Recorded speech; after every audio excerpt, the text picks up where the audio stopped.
dating pulis at saka dating ano din sa IDEA. Wala ka dyan sa mga yan. Bakit wala si Placido Pilosopo? Alam nyo, pagka gugurgurin ka, hindi na sasabihin. Tama. Kasi ako, Oo nga, no? halimbawa, kung ako, no, dukutin kita, hindi ko sasabihin. Totoo. Hindi mo mamamalaya na nasa tabi mo na ako. Ganon sila. Kaya pagka gugurgurin kayo, hindi na mag-ano siya, mag-focus. Parang hindi na, paparilig ka lang bigla sa ulo. Or, tsetsepuhan ka na makukuha ka ng yanong-yano at saka ka ipapakrinig. Lalo na nandun yung pangalan mo, sir. Ay, okay. Alam nyo, sa akin lang, pagka ako tinodas, papasalamat pa nga ako. Kasi pahinga na. Biro mo, hindi na ako maglalaban. Hindi na ako maglilinis ng bahay. Wala nang magagalit sa akin. Di ba? Tahimik na. Di ba? Ganun lang. So ano yung opinion nyo, sir, sa mga vlogger? Kasi hindi may iwasan yung ibang vlogger natatakot. Kaya maniwala doon. Kaya maniwala doon. Yung mga yung mga ganyan, yung mga pagbabanta, wala yan.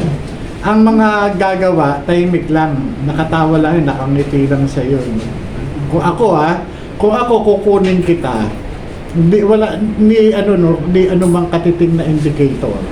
Hindi mo mararamdaman kasi unang-una ang trabaho ng maggugurgor, i-avoid yung detection. Ina-avoid yan na ma-detect mo sila. Kasi pag na-detect ka ng target mo, hindi, mahirapan ka. Mahirapan ka. Kung ako gugurgor, hindi gagawa ko ng paraan para hindi mo ako ma-detect. Ganun lang yun, vice versa. Saka idagdag ko doon, Tito Okay, JM, no? sir. Kasi meron tayong mga pulawan, no, na mga vloggers. Dapat isipin din natin na sila din yung mga nasa likod nito, na magpapangalat nito. Bakit kanyo? Sino ba yung numero unong panay nating namumura dyan? Sino ba yung mga numero uno na panay nagtotrolling sa atin? Di yung mga pulang awan. Diba? Kaya ako, bagamat sinasabi ni Tito JM na kung talaga may gagawin sa atin, gagawin na lang yan. No, mas makakabuti pa rin po na mag-ingat tayo. At kahit may banta o wala, dapat nating mag-ingat, dapat tayong mag-ingat dahil alam naman na natin ang nature at pag-uugali ng administrasyon na to. Wala sa tamang tingin. Kung ang mga malalaking tao kaya nilang gurgurin, how much more tayo pa kaya? Sige. Ito, simple advice. Yeah.